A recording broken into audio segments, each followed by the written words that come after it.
ഞാൻ ഇത്ര ടെൻഷനായിട്ടുള്ളൊരു ദിവസം ഉണ്ടായിട്ടില്ല. കാരണം എക്സ്പീരിയൻസസ് എന്ന് പറഞ്ഞാല് ഞാൻ എണ്ണിട്ട് പറയേണ്ടി വരും കേട്ടോ.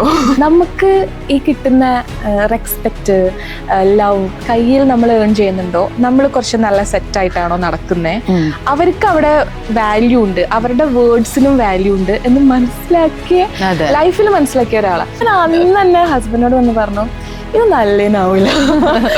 എനിക്ക് ഭയങ്കരമായിട്ട് അത്ര ആളുകളും ഉണ്ടായിരുന്നു, അവരെല്ലാവർക്കും എന്തോ ഇൻസൾട്ടായി. അവർ നമ്മുടെ ഒരു എൻട്രി ഉണ്ട് കേട്ടോ, ഓ മാൻ, അതായത് എൻട്രി ചെയ്യുമ്പോൾ ഇവരെല്ലാവരും നോക്കിയിട്ട് ഒരു ക്ലാപ്പ് ഉണ്ടല്ലോ, അതിൽ നമ്മുടെ ടീച്ചേഴ്സും ക്ലാപ്പ് ചെയ്യുന്ന ഒരു വാശി എന്ന് വേണമെങ്കിൽ പറയാം. അങ്ങനെ അല്ല, ഒരു കണക്കിന് അങ്ങനെ ഒരു നമ്മളോട് തന്നെ ഒരു വാശി ഉണ്ടെങ്കിലേ നമുക്കത് ചെയ്യാൻ കഴിയുള്ളൂ. അല്ലെങ്കിൽ ഇപ്പൊ എല്ലാവരും പറയാറുണ്ട് നല്ല എക്സ്പീരിയൻസ് പഠിക്കുന്നതിലും കൂടുതൽ ഒരു ബാഡ് എക്സ്പീരിയൻസ് ഉണ്ടാകുമ്പോഴാണ് ശരിക്കും ഒരു നല്ലൊരു പാഠം പഠിക്കുക എന്നുള്ളത്. അപ്പൊ അങ്ങനെ പാഠം പഠിപ്പിച്ചിട്ടുള്ള എന്തെങ്കിലും ഒരു ഇൻസിഡന്റ് ഉണ്ടോ?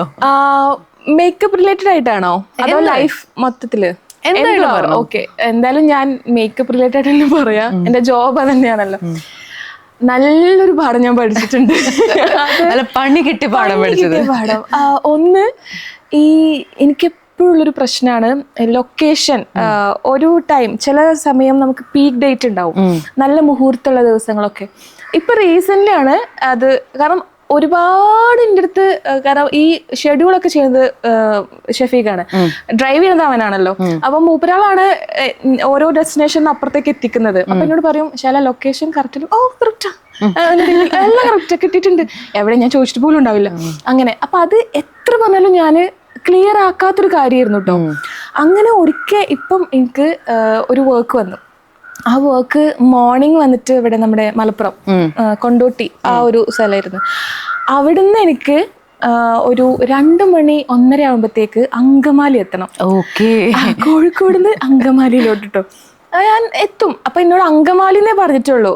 എന്റെ ഭാഗത്തുള്ള മിസ്റ്റേക്ക് ഞാൻ ആ കുട്ടിയുടെ കറക്റ്റിലോ. ഇപ്പൊ മലപ്പുറം, ഇത് മലപ്പുറം എന്ന് പറഞ്ഞാൽ മലപ്പുറം അല്ല, ഉള്ളിലോട്ടാ. ഇത് അങ്കമാലി അല്ല. അങ്കമാലിന്ന് ഒരു 50 മിനിറ്റ്സ് വീണ്ടും ഉണ്ട്. ഞാൻ ഇത്ര ടെൻഷനായിട്ടുള്ളൊരു ദിവസം ഉണ്ടായിട്ടില്ല. കാരണം ഹിന്ദു ബ്രൈഡ് ആയിരുന്നോ, മുഹൂർത്തമുള്ളതായിരുന്നോ? അല്ല, ക്രിസ്ത്യൻ ബ്രൈഡ്. അവർക്ക് പള്ളിയിലുള്ള പരിപാടി. കേട്ടു, നന്നായിട്ട് കേട്ടു, വീട്ടുന്നവരെ പച്ചക്ക് കേട്ടു. അതുകൊണ്ട് അച്ഛൻ ഭയങ്കര ടെററായിരുന്നു. അവർ വേണ്ട കാലല്ല, ഞാൻ ഇങ്ങനെ കേട്ട് നിന്നു. കുട്ടി ഭയങ്കര കൂളായിരുന്നോണ്ട് കുഴപ്പമില്ല. അപ്പം നമുക്ക് ലൊക്കേഷൻ കാണിച്ചത്, ഞാൻ ഈ വർക്ക് കഴിഞ്ഞിറങ്ങി. ഈ വർക്ക് കഴിഞ്ഞിറങ്ങിയിട്ട് അവിടെ നമുക്ക് അറൈവൽ കാണിക്കുന്നത് 2 മണി. 2 മണിക്ക് കൂടെ കഴിയണം. ഞാൻ മാക്സിമം, നമ്മുടെ ടീമുണ്ട് ഇപ്പോൾ, അപ്പൊ ടീമിനെ നേരത്തെ വിട്ടിട്ട് ഞാൻ അവിടെ എത്താം എന്നുള്ളൊരു പ്ലാനായിരുന്നു. അത് 1 മണിക്ക് എത്തിയാലും കുഴപ്പമില്ല, നമുക്കൊരു 1 hour ഇപ്പൊ ചെയ്യാൻ കഴിയും. പക്ഷെ ഞാൻ അവിടെ എത്തുന്ന തന്നെ 2 മണിയാണ് എനിക്ക് കാണിക്കുന്നത്. ഭയങ്കര ടാസ്ക് പോയി, കരച്ചിലൊക്കെ.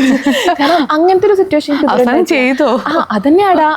ഞാൻ എങ്ങനെയൊക്കെ ആയാലും എനിക്ക് എത്താൻ പറ്റുന്ന വർക്ക്സ് എടുക്കാറുള്ളൂ. പക്ഷെ ഈ ലൊക്കേഷൻ്റെത് എന്നോട് എപ്പോഴും ഹസ്ബൻഡ് പറയും, ഒരിക്കൽ നിനക്ക് പണി കിട്ടും, നീ കറക്റ്റ് ലൊക്കേഷൻ ചോദിക്കൂല, തലേ ദിവസമൊക്കെ ചോദിച്ചിട്ട്, അല്ലെങ്കിൽ ഡിസ്ട്രിക്ട് മാത്രമേ ഞാൻ ചോദിക്കാറുള്ളൂ. ഇപ്പോ അതൊന്ന് പാഠം പഠിച്ചിട്ട് തലേന്ന് ലൊക്കേഷൻ വാങ്ങിയിട്ടുണ്ടോ? ഞാൻ ബുക്കിങ്ങിന്റെ ടൈമിൽ തന്നെ മലപ്പുറത്ത് എവിടെ അല്ലെങ്കിൽ കൊച്ചിയിൽ എവിടെ എല്ലാം ചോദിക്കും. കാരണം അത് പഠിച്ചു. അന്ന് ഒരു പോക്ക് പോയിട്ടുണ്ട്, ആള് എത്തിച്ചു, ഒരു 1:20 എങ്ങാണ്ടോ എത്തി. അങ്ങനെ ഒരു കറക്റ്റ് 45 മിനിറ്റ്സ് കൊണ്ട് ആ കുട്ടിയുടെ കംപ്ലീറ്റ് തീർത്തു. പക്ഷേ അവർക്ക് തീർത്താലും പാരന്റ്സ് അല്ലേ, ഏജ് ആയിട്ടുള്ള ആൾക്കാരല്ലേ, അവര് നമ്മൾ എത്തുന്ന പറഞ്ഞ സമയത്ത് എത്തിയില്ലെങ്കിൽ അവരെന്തായാലും റിയാക്ട് ചെയ്യും. അങ്ങനെ അവര് കുറെ പറഞ്ഞു, എന്താ അങ്ങനെ. ഞാൻ പറഞ്ഞു, ഇങ്ങനെ പറ്റിയതാണ്, ഒന്നും പറയാൻ പറ്റില്ല, നമുക്കവിടെ ഒന്നും അവരെ എതിരായിട്ടൊന്നും പറയാൻ കഴിയില്ല. അത് ഭയങ്കര, എനിക്ക് ഭയങ്കര സങ്കടവും ടെൻഷനും. വണ്ടി എന്തെങ്കിലും ആ പോകുന്നത് നമുക്ക് സംഭവിച്ചേക്കാം, അങ്ങനെ പോക്കായിരുന്നു. അതെനിക്ക് നല്ലൊരു പണിയാണ് ടൈമിന്റെ കാര്യത്തില്. ഇപ്പോഴും അതൊന്ന് ശരിയാക്കാനുണ്ട്. ഇപ്പൊ പാഠം പഠിച്ചിട്ട് ചെറിയ മാറ്റങ്ങളൊക്കെ വന്നിട്ടുണ്ടാവുമല്ലോ. അതേപോലെ തന്നെ ഒരു പരിപാടിക്ക് പോകുമ്പോഴും ഒരു 10 മിനിറ്റ് ഞാൻ ഇപ്പോഴും ലേറ്റ് ആയിരിക്കും. ഇപ്പൊ 11:11 അതൊന്ന് ഇനിയും ശരിയാക്കാനുള്ളൊരു സംഭവമാണ്. അപ്പം ടൈമാണ് എപ്പോഴും എന്റെ വില്ലൻ. ഇപ്പോ ഷെഹലന്റെ ഈ ഒരു ജേർണിയില് മറക്കാൻ പറ്റാത്ത അല്ലെങ്കിൽ ഭയങ്കര പ്രൗഡ് തോന്നിയിട്ടുള്ള എക്സ്പീരിയൻസസ് എന്തൊക്കെയാണ്? എക്സ്പീരിയൻസസ് എന്ന് പറഞ്ഞാല് ഞാൻ എണ്ണിട്ട് പറയേണ്ടി വരും കേട്ടോ.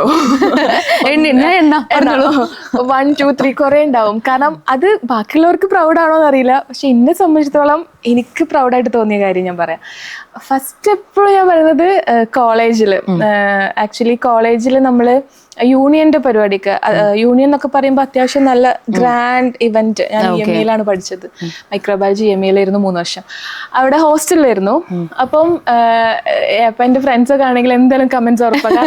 എല്ലാവർക്കും അറിയാം അതെ ഞാൻ കോളേജിൽ എങ്ങനെയായിരുന്നു, ഞാൻ ടീച്ചേഴ്സിന്റെ പെറ്റായിരുന്നോ അതോ അത് പറയാ ഡേഞ്ചർ റെഡ് മാർക്കിലുള്ള ആളായിരുന്നോ എന്നൊക്കെ നന്നായിട്ട് അറിയുന്നവർക്ക് കണക്ട് ചെയ്യാൻ പറ്റും ഇത് പ്രൗഡാണോ അല്ലയോ എന്ന്. അപ്പം അന്നേരം യൂണിയന്റെ ഒരു പ്രോഗ്രാമിന് നമ്മളെ ഗസ്റ്റ് ആയിട്ട് വിളിച്ചു. ഒപ്പം നമുക്കൊരു വുമൺ എന്റർപ്രനർ അവാർഡും ഉണ്ടായിരുന്നു. പഠിച്ച അതേ കോളേജിലെ അവാർഡ്, പിന്നെ ഗസ്റ്റ് ആയിട്ടും. അത് പിന്നെ അതുപോലെ തന്നെ ഈ കുട്ടികൾക്കൊരു സെക്ഷൻ കവർ ചെയ്യാൻ വേണ്ടിയിട്ട് അങ്ങനെ 2-3 പ്രാവശ്യം കോളേജിലോട്ട് എനിക്ക് ഇങ്ങനെ ഭയങ്കര പ്രൗഡായിട്ട് അതായത്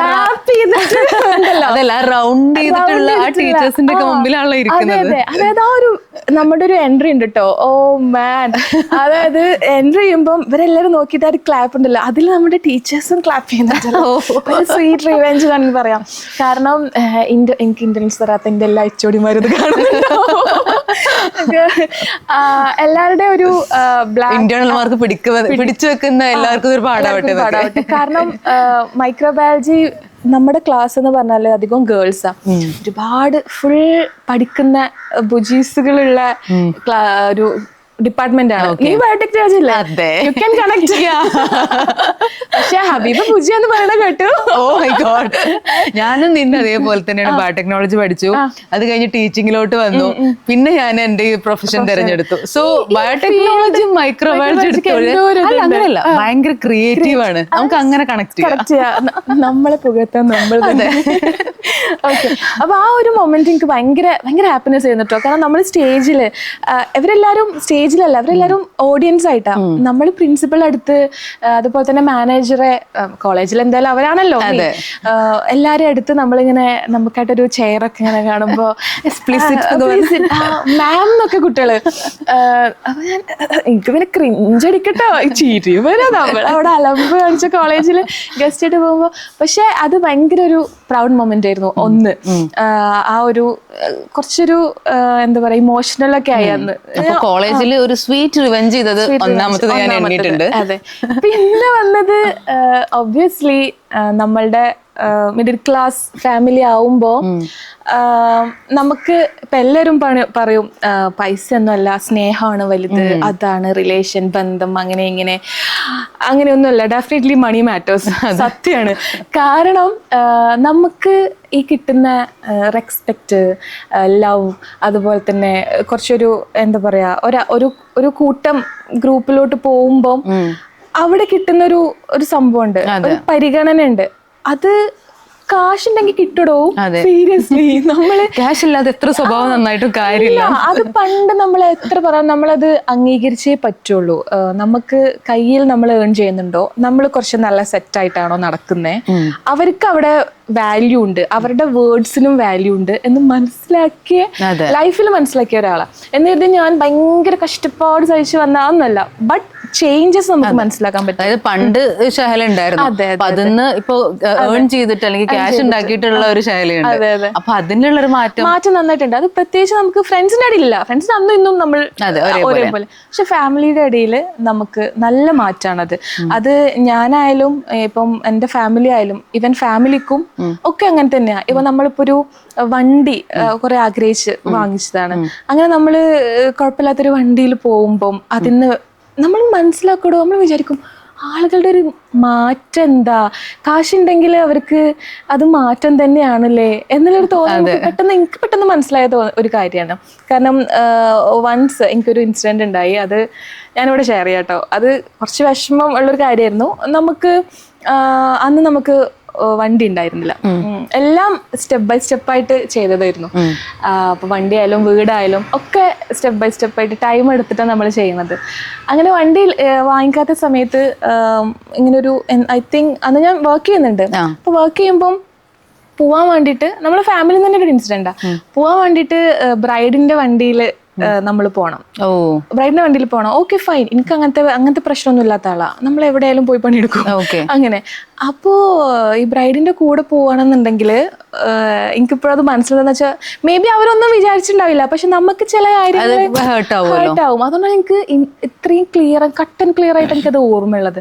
അപ്പൊ അങ്ങനെ ഈ ബ്രൈഡിന്റെ ആരാന്ന് ഞാൻ പറയുന്നില്ല, എന്റെ കുടുംബത്തിലുള്ള ആൾ തന്നെയാണ്. അപ്പൊ ആ ആളെന്നോട് വില്ലന്മാർ, അതെ. ആ ആളെന്നിട്ട് എൻ്റെ അടുത്ത് പറഞ്ഞ് അവരുടെ ബ്രൈഡിന്റെ വണ്ടിയില് ഫ്രണ്ട് സീറ്റില് bride and groom, obviously groom, then ഒരു ഐ തിങ്ക് ഫോർച്യൂണർ ഇന്നോവ അങ്ങനെ എന്തോ ഒരു കാറാ. അപ്പം ബാക്കില് സെക്കൻഡ് സീറ്റും തേർഡ് സീറ്റും ഉണ്ടല്ലോ. അപ്പൊ സെക്കൻഡ് സീറ്റിൽ ഈ ബ്രൈഡിന്റെ സിസ്റ്റർ ഉണ്ട്, അത് നാത്തൂൻ, അവര് മാത്രമേ ഉള്ളൂ. അപ്പം എനിക്കും അവിടെ ഇരുന്നാ മതി. അപ്പം ഇവര് എന്നെ അങ്ങ് തള്ളി, ലൈക്ക് നീ ബാക്കിൽ ഇരുന്നാ മതി. അതെനിക്ക് എന്താണെന്നറിയില്ല, പെട്ടെന്ന് മാറ്റി നിർത്തി. അപ്പം ഇവര് എന്നോട് പറഞ്ഞു ഇവിടെ ഇരുന്നോ. അപ്പൊ ഈ ആള് ഈ ഒരു വ്യക്തി പറഞ്ഞു എല്ലാവരും ബാക്കിൽ ഇരുന്നോളും, നിങ്ങളിവിടെ ഇരുന്നോ. അത് ഞാൻ അവരുടെ കൂടെ ഇരിക്കേണ്ട ഒരു ആ ഒരു ഇതിലെത്തിയിട്ടില്ല എന്നൊരു സാധനം. അതെനിക്ക് ഭയങ്കര, ഞാൻ അന്ന് തന്നെ ഹസ്ബൻഡിനോട് വന്ന് പറഞ്ഞു ഇത് നല്ലതിനാവൂല. ഇതെനിക്ക് ഭയങ്കരമായിട്ട് അത്ര ആളുകളും ഉണ്ടായിരുന്നു, അവരെല്ലാവർക്കും എന്തോ ഇൻസൾട്ട് ആയി. അവർക്ക് തന്നെ മനസ്സിലായി. അപ്പൊ എനിക്കും ഇൻസൾട്ട് ആയപ്പോയി. ഇൻസൾട്ട് സത്യം. അന്ന് തീരുമാനിച്ചു എങ്ങനെയെങ്കിലും എഫേർട്ട് എടുത്തിട്ടായാലും വണ്ടി എടുക്കണം എന്നുള്ളത്. അങ്ങനെ വണ്ടി എടുത്തു. ആ വണ്ടി എന്നിട്ട് അടിപൊളി അവരെന്നിട്ട് അവരെന്നെ വെച്ചു, എടാ ഷെഫീക്ക് നിങ്ങൾ ഈ വണ്ടി അതാ എടുക്കുന്നേ. അപ്പൊ അവർക്കൊരു എന്തിനാ പത്ര വലിയ അല്ല, കുറച്ചുകൂടി നല്ല വണ്ടി എടുത്തു. കുറച്ചുകൂടി നല്ല വണ്ടി എടുത്തു. അപ്പോ അതൊരു മൊമെന്റ് ആണ്. മീൻസ് അവരറിയുന്ന പോലും ഉണ്ടാവില്ല കേട്ടോ, പക്ഷെ നമുക്കൊരു നമുക്കൊരു സ്വീറ്റ് റിവെഞ്ചിലോട്ട് പോകാം. പക്ഷെ ഒന്ന് നമുക്ക് കൂടെ നിൽക്കാനും കൂടെ ഒരു ആള് സപ്പോർട്ടിന് ഉണ്ടെങ്കിലാണ് ഇതൊക്കെ വരുന്നത്. അപ്പൊ ഞാനതെപ്പോഴും എൻ്റെ ഹസ്ബൻഡിനോട് എപ്പോഴും ഞാൻ താങ്ക്ഫുൾ ആയിരിക്കും. ഹസ്ബൻഡ് മാത്രമല്ല, ഫാമിലി മൊത്തം. എൻ്റെ കൂടെ വരുന്നത് ഒന്ന് ഹസ്ബൻഡും ഒന്ന് എൻ്റെ ബ്രദറുമാണ്. അവരില്ലെങ്കിൽ ചിലപ്പോ, കാരണം അവര് ഉറക്കൊഴിച്ചിട്ട് ഈ ട്രാവലിംഗ് അല്ലേ, അങ്ങനെ അതൊരു മൊമെന്റ് ആണ്. പിന്നെ മൊമെന്റ്സ് ഇപ്പൊ എന്താ, ഇതൊക്കെ തന്നെ. പിന്നെ ക്ലാസ് കണ്ടക്ട് ചെയ്യുമ്പോ കേട്ടോ, ക്ലാസ് കണ്ടക്ട് ചെയ്യുമ്പോൾ ഈ കുട്ടികളുടെ ഒരു റിവ്യൂ സെക്ഷൻ ഉണ്ട് ക്ലാസ് കഴിഞ്ഞിട്ട്. അതില് കുട്ടികള് ചിലർ കരയൊക്കെ ചെയ്യും. അത് ഭയങ്കര സന്തോഷാ. കാരണം ഞാൻ വിചാരിക്കും ഇവര് എന്തിനാണ് ഈ കരയുന്നത് എന്നൊക്കെ. അപ്പോ ഓരോരും ഞങ്ങള് ഇത്ര എക്സ്പെക്ട് ചെയ്തിട്ട് വന്നതല്ല, അപ്പോ അത് കാണുമ്പോ ഭയങ്കര അതാണെന്നൊക്കെ പറഞ്ഞിട്ട് ചിലര് അതുപോലെ തന്നെ കുറെ പേര് സ്ട്രഗിൾ ചെയ്തിട്ട് വരുന്നവരുണ്ടാവും. ഈ ഒരു ഫീസ് ഒക്കെ ഇങ്ങനെ സേവ് ചെയ്ത് ഒക്കെ. അപ്പൊ അങ്ങനെയൊക്കെ കാണുമ്പോ നമ്മള് കാരണം അവര് സന്തോഷക്കണ്ണീരാണല്ലോ. അങ്ങനൊക്കെ കുഞ്ഞു ഞാൻ ചെറിയ കാര്യത്തിലും ഹാപ്പിനെസ് കണ്ടെത്തുന്ന ആളാണ്. അതുകൊണ്ട് എനിക്ക് കുറെ മൊമെന്റ്സ് ഉണ്ടാവും. അപ്പൊ അതൊക്കെ തന്നെ. അതേപോലെ ഇപ്പൊ ഷഹല ചെയ്തിട്ടുള്ള അല്ലെങ്കിൽ ഇനി ചെയ്യാൻ പോകുന്ന ഒരു എക്സൈറ്റിംഗ് വർക്ക് എന്താണ്? അങ്ങനെ ഇപ്പം പ്ലാൻഡ് ആയിട്ട് അങ്ങനെ എക്സൈറ്റിംഗ് എന്തെങ്കിലും സംതിങ് ബിഗ് വരാനുണ്ടോ? എനിക്ക് സത്യം പറഞ്ഞാല് നമ്മൾ പറയില്ലേ, അത് പെർമനന്റ് ആവണതിന്റെ മുന്നേ നമ്മൾ പറയരുതെന്ന് പറയില്ലേ, അതുപോലെ ഒരിക്കലും എന്നെ സംബന്ധിച്ചിടത്തോളം ഞാൻ വിചാരിക്കുന്നത് പ്ലാനിങ്സ് പറയരുത് എന്നാണ്. ചെയ്ത് കാണിച്ചു കൊടുക്കണം എപ്പോഴും. സത്യം. അതാണ് കാരണം. എന്ത് കാര്യം നമ്മൾ ഒരാളടുത്ത് ഞാൻ ചെയ്യാൻ എനിക്ക് താല്പര്യം ഉണ്ട് കേട്ടോ, ഞാൻ ചെയ്തേക്കാം എന്നല്ല, ചെയ്തിട്ട് കാണിച്ചു കൊടുക്കുക. ഞാൻ ആ ഒരു ഇത് ചിന്തിക്കുന്ന ഒരു വ്യക്തിയാണ്. കാരണം നമ്മൾ ഒരു പ്ലാൻ ചെയ്ത് കഴിഞ്ഞാൽ ചിലപ്പോ അത് നടക്കാതിരിക്കാം. പിന്നെ അത് തിരുത്താനും ആളുകളായിരിക്കും, അഭിപ്രായം പറയാൻ ഒരുപാട് ആളുകളായിരിക്കും. അപ്പൊ നമ്മൾ പറഞ്ഞ കാര്യങ്ങളും ചെയ്യുന്ന കാര്യം കമ്പയർ ചെയ്യും. അപ്പൊ അതിന്റെ ആവശ്യമില്ല. അതുകൊണ്ട് തന്നെ എനിക്ക് പ്ലാൻസ് ഉണ്ട്. അത് സൂൺ നമ്മൾ പുറത്ത് പറയും.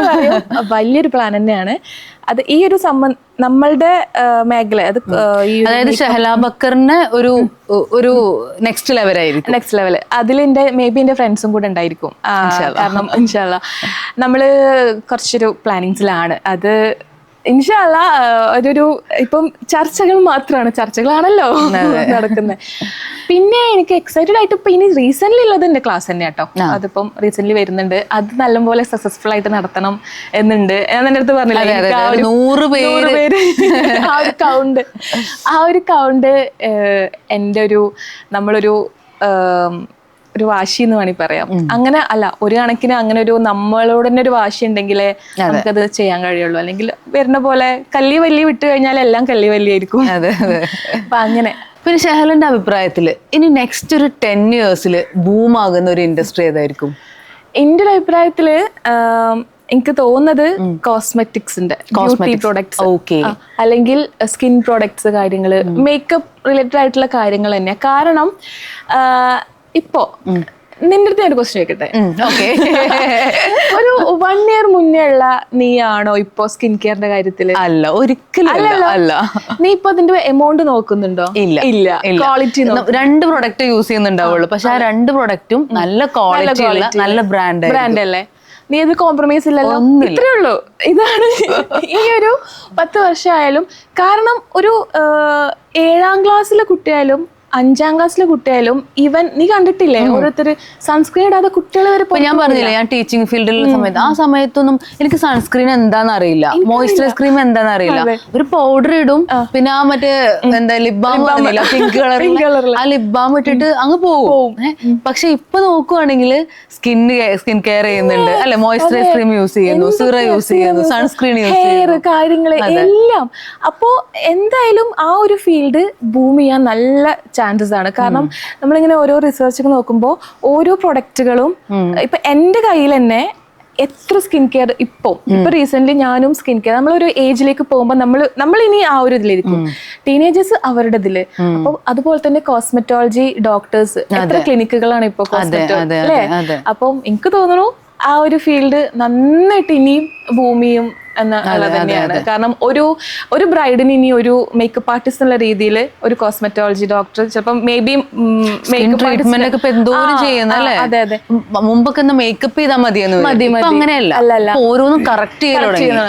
നമ്മൾ തന്നെ പറയും, നിങ്ങൾക്ക് ഇപ്പൊ ഒരു ഗ്ലാസ് സ്കിൻ ആണല്ലോ ഇപ്പൊ ട്രെൻഡ്, അപ്പൊ നിങ്ങൾക്ക് ആ ഒരു ഫിനിഷ് വേണമെങ്കിൽ നിങ്ങൾ സ്കിന്നെ നോക്കണം, നിങ്ങളിത് ഈ പ്രൊഡക്റ്റ് യൂസ് ചെയ്യണം, അല്ലെങ്കിൽ ഈ ഒരു സ്കിൻ റൂട്ടീൻ കറക്റ്റ് ചെയ്യണം. അത് നമ്മൾ തന്നെ പറയും. അതിന് ഒന്നാമത് റിസൾട്ട് ഉണ്ട്. അതാണ് റിസൾട്ട്. സോഷ്യൽ മീഡിയയും ഇതിന് ഭയങ്കര ഇൻഫ്ലുവൻസ് ചെയ്തിട്ടില്ലേ? കാരണം ഇൻഫ്ലുവൻസേഴ്സ് ഒക്കെ വന്നിട്ട് ഇന്ന പ്രൊഡക്റ്റ് കാണിക്കുക, ഇത് ചെയ്താൽ ഇങ്ങനെയാവും പറയാം. സോ അത് ഭയങ്കര ഇൻഫ്ലുവൻസ് ഉണ്ടാക്കുന്നുണ്ട്. അതെ, അതായത് ഈ 2 മേഖലയും കൂടെ ഒരുമിച്ച് നിന്നിട്ടായിരിക്കും മേ ബി ഇനി മുന്നോട്ട് പോകാം. ഒന്ന് സോഷ്യൽ മീഡിയയും, ഒന്ന് ഈ ഒരു ബ്യൂട്ടി. ഒന്നാമത് ഗേൾസ്, എനിക്ക് തോന്നുന്നു ബോയ്സും സ്റ്റിൽ ഇത് നോക്കുന്നുണ്ട്. റീസെന്റ് നമ്മൾ കാണുന്നുണ്ട് സ്കിൻ കെയറിൽ കൂടുതൽ ബോയ്സും ചെയ്യുന്നുണ്ട്. എനിക്ക് മേക്കപ്പ് അതാ ഞാൻ പറഞ്ഞു, ഞാനൊരു കമ്പനി ഇപ്പൊ മേക്കപ്പിന്റെ സ്റ്റാർട്ട് ചെയ്തു, അതിൽ ഗ്രൂമും കൂടെ ആഡ് ചെയ്തു. കാരണം നമുക്ക് കൂടുതൽ എൻക്വയറിയും ഗ്രൂമും വരുന്നുണ്ട്. അവർക്കും ഇപ്പൊ ഒരുങ്ങണം, സ്കിന്ന് നോക്കണം. മുമ്പൊന്നും ഗ്രൂമൊന്നും മേക്കപ്പ് ഒന്നും ഉണ്ടായിരുന്നില്ല. ഇപ്പൊ അത് ഭയങ്കര ട്രെൻഡ് ആയിട്ടുണ്ട്. എന്നാൽ അവരുടെ സ്കിൻ കെയർ ആണ് ഭയങ്കര ട്രെൻഡ് ആയത്. ഇപ്പോ എല്ലാരും ഗ്ലൂട്ടാത്തൈൻ എടുക്കുന്നത്. നിങ്ങളാരെങ്കിലും എടുക്കുന്നുണ്ടോ? നമ്മുടെ ടീമേറ്റ്സ് എടുക്കുന്നുണ്ടോ? സ്കിൻ കെയർ ചെയ്യുന്നില്ലേ? മുന്നത്തെ പോലെ അല്ലല്ലോ.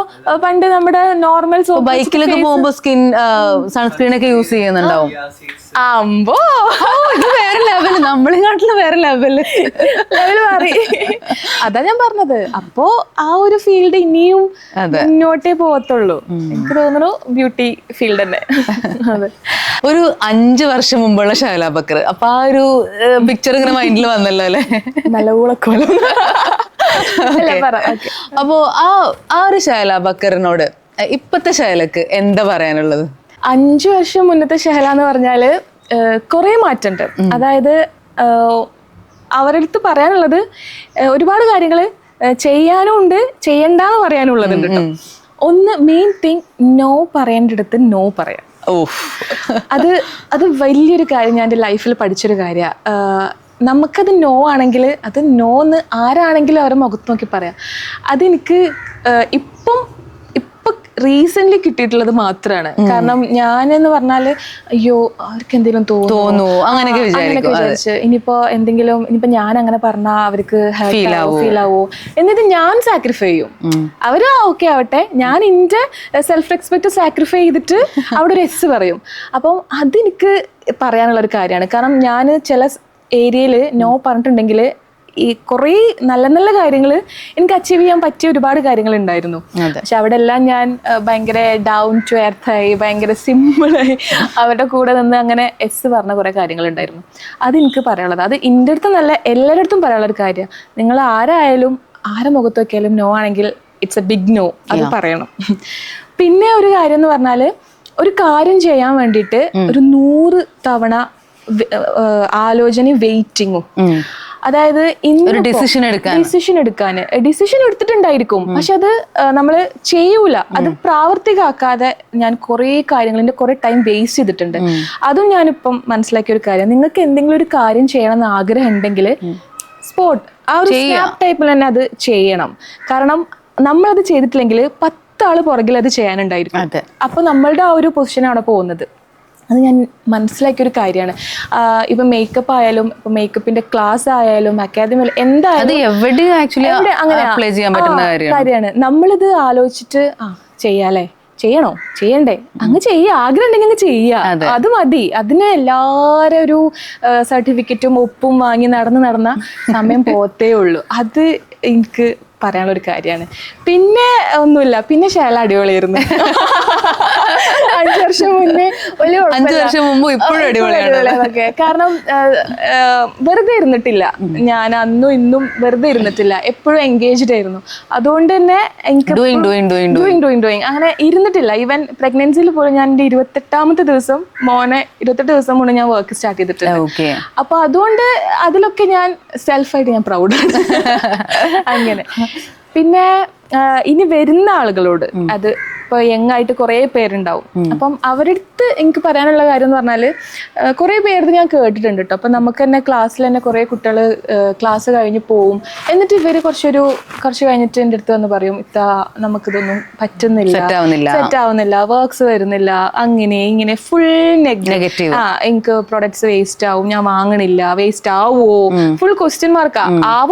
ആയിട്ടില്ല, അങ്ങനെ ഒരു സംഭവം. അപ്പൊ ഈ എന്റർപ്രണർ എന്ന് പറഞ്ഞു കഴിഞ്ഞാല്, ഇതിപ്പോ ഒരു മാസശമ്പളം ഒരു ജോബിന് അല്ലെങ്കിൽ ഒരു ഓഫീസിൽ പോയിട്ട് പണിയെടുത്താലും ഇല്ലെങ്കിലും തരുന്നൊരു പൈസ അല്ലല്ലോ. നമ്മള് സ്വന്തം എഫേർട്ടും സ്വന്തം ഇഷ്ടം, സ്വന്തം കഷ്ടപ്പാടും കൊണ്ട് ഉണ്ടാക്കേണ്ട ഒരു സംഭവമാണ് ഈ ഒരു ബിസിനസ് എന്ന് പറയുന്നത്. അപ്പൊ അതിന് നമ്മൾ ഇറങ്ങുമ്പോൾ നമ്മൾ അതിന് മൈൻഡ് എന്തായാലും കാപ്പബിൾ ആയിരിക്കണം. അതൊന്ന്. പിന്നെ ഒന്ന് പറഞ്ഞാല്, ഒരാൾക്ക് 2 തരം ആറ്റിറ്റ്യൂഡാ. ഒന്ന് വിന്നിങ് ആറ്റിറ്റ്യൂഡും ഉണ്ട്, ലൂസിങ് ആറ്റിറ്റ്യൂഡും ഉണ്ട്. ഈ ലൂസിങ് ആറ്റിറ്റ്യൂഡ് എന്ന് പറഞ്ഞാൽ എന്ത് ചെയ്താലും അവർക്ക് നെഗറ്റീവ് ആയിരിക്കും മൈൻഡില്. അത് ചെയ്താൽ നടക്കുന്നുണ്ടാവില്ല, എന്നെ കൊണ്ട് അത് കഴിയൂല, അത് സക്സസ് ആവുമോ, ഞാനിപ്പോ മേക്കപ്പ് ചെയ്താൽ നന്നാവോ, ആ പ്രൊഡക്റ്റ്, അങ്ങനെ ഒരു സംഭവം. ഞാൻ എല്ലാം മേക്കപ്പിൽ റിലേറ്റ് ചെയ്യാം, ഏതൊരു കാര്യത്തിലും. അതുള്ളവർക്ക് ഒരിക്കലും സക്സസ് ആവാൻ പറ്റും എനിക്ക് തോന്നുന്നില്ല. നേരെ മറിച്ച് ഒരു വിന്നിങ് ആറ്റിറ്റ്യൂഡ് ആണെങ്കിൽ എന്തും സംഭവിച്ചോട്ടെ, ഞാനിത് ചെയ്യും, അങ്ങനെയാണ് വരുന്നിടത്ത് വെച്ച് കാണാം. ഞാൻ പോകുന്ന റൂട്ടാണ് കറക്റ്റ്. അതൊരു എല്ലാ കാര്യം ഒരു പോസിറ്റീവായിട്ട് എടുത്തു കഴിഞ്ഞാൽ അവർക്കത് സക്സസ് ആവുന്നതാണ് എനിക്ക് തോന്നിയിട്ടുള്ളത് കേട്ടോ. മറ്റേത് എന്തിനും ഒരു നെഗറ്റീവ് തോട്ട്, എൻ്റെ ഒരു നെഗറ്റീവ് മൈൻഡ്, എന്ത് ചെയ്താലും നന്നാവൂല എന്ന് തോന്നി കഴിഞ്ഞാൽ അവർ നന്നാവില്ല. അങ്ങനെയാണ്. അപ്പോൾ എങ്ങായിട്ടുള്ളവരടുത്ത് ചോദിക്കേണ്ടത് പോസിറ്റീവായിട്ട്, ആ പോസിറ്റീവ് ആറ്റിറ്റ്യൂഡിൽ തന്നെ പോവുക. ഐ ക്യാൻ അല്ലെങ്കിൽ ഐ വിൽ, അല്ലെ, വൺസേ. അത് ചിലപ്പോൾ ടൈം എടുക്കും, അത്രേ ഉള്ളൂ. അപ്പം എന്റർപ്രണർ ആവുമ്പോൾ നമ്മളുടെ ഒന്നില്ലെങ്കിൽ പാഷൻ ആയിരിക്കാം, അല്ലെങ്കിൽ വേറെ എന്തെങ്കിലും ആയിരിക്കാം. അപ്പൊ പാഷനെ ഇഷ്ടപ്പെട്ട് കഷ്ടപ്പെടുക, മീൻസ് അങ്ങനെ ഇഷ്ടപ്പെട്ടിട്ട് നമ്മൾക്ക് അതിന് വേണ്ടിട്ട് വർക്ക് ചെയ്ത് കഴിഞ്ഞാല് ഇന്നല്ലെങ്കിൽ നാളെ നമുക്ക് എന്തായാലും റിസൾട്ട് കിട്ടും. ചിലപ്പോൾ സ്ലോ ആയിട്ടായിരിക്കും റിസൾട്ട് കിട്ടുക. അതിൽ ഇപ്പൊ എന്റെ കേസിൽ ഭയങ്കര സ്ലോ അല്ല, എനിക്ക് പെട്ടെന്ന് തന്നെ റിസൾട്ട് കിട്ടിയിട്ടായിരുന്നു. പക്ഷെ കൂടെ നിൽക്കുന്ന കുറെ ആർട്ടിസ്റ്റുകൾക്ക്, അതുപോലെ എന്റെ ഫ്രണ്ട്സ് ആയാലും ചിലര് നല്ല സ്റ്റിൽ ചെയ്തോണ്ടിരിക്കുന്നുണ്ട്. പക്ഷെ വൺസ് എന്തായാലും വരും. അപ്പൊ അതിനോടൊരു ഇഷ്ടം വേണം. വെറും പൈസ ഉണ്ടാക്കാന്നുള്ളൊരു തോട്ടാകുമ്പോൾ നമുക്കിത് മടുക്കും. അപ്പൊ ആ ഒരു സംഭവം മൊത്തത്തില് ഒരു പോസിറ്റീവ് ആറ്റിറ്റ്യൂഡിൽ എപ്പോഴും പോവുക. ശരിക്കും ശൈലനോട് സംസാരിച്ചപ്പോ ഞങ്ങൾക്ക് എല്ലാവർക്കും ഒരു പോസിറ്റീവ് വൈബ് കിട്ടിയിട്ടുണ്ട്. ശരിക്കും ഒരു ഭയങ്കര ഒരു ഫ്രണ്ട്ലി ടോക്ക് തന്നെ ആയിരുന്നു അല്ലേ നമ്മള് തമ്മിലുണ്ടായിരുന്നത്. ഞാനും അതാ നമുക്ക് പറഞ്ഞ, എനിക്ക് പ്ലാൻഡ് നടക്കില്ല, നമുക്ക് സംസാരിക്കാം. പക്ഷെ സംസാരിച്ച് നിന്ന് കഴിഞ്ഞാൽ ഞാൻ നോൺ സ്റ്റോപ്പ് ആയിരിക്കും.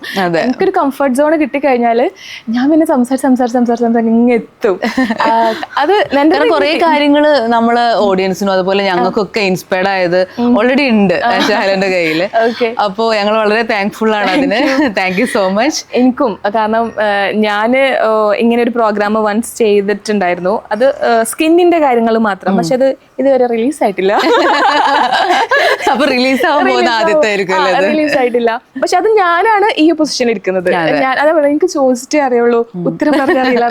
എന്റെ ഫസ്റ്റ് ഇന്റർവ്യൂ ആണ് അത്.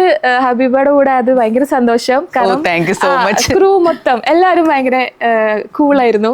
ഭയങ്കര ഒരു ശ്വാസം പിടിച്ചിരിക്കേണ്ട ആവശ്യം വന്നിട്ടില്ല. So I M so thankful. Thank you so much. Thank you so much. അപ്പൊ ശൈല പറഞ്ഞ പോലെ ശൈലന്റെ കുറച്ച് പ്ലാനിങ്സ് ഒക്കെ ഇങ്ങനെ സീക്രട്ട് ആക്കി വെച്ചിട്ടുണ്ട്.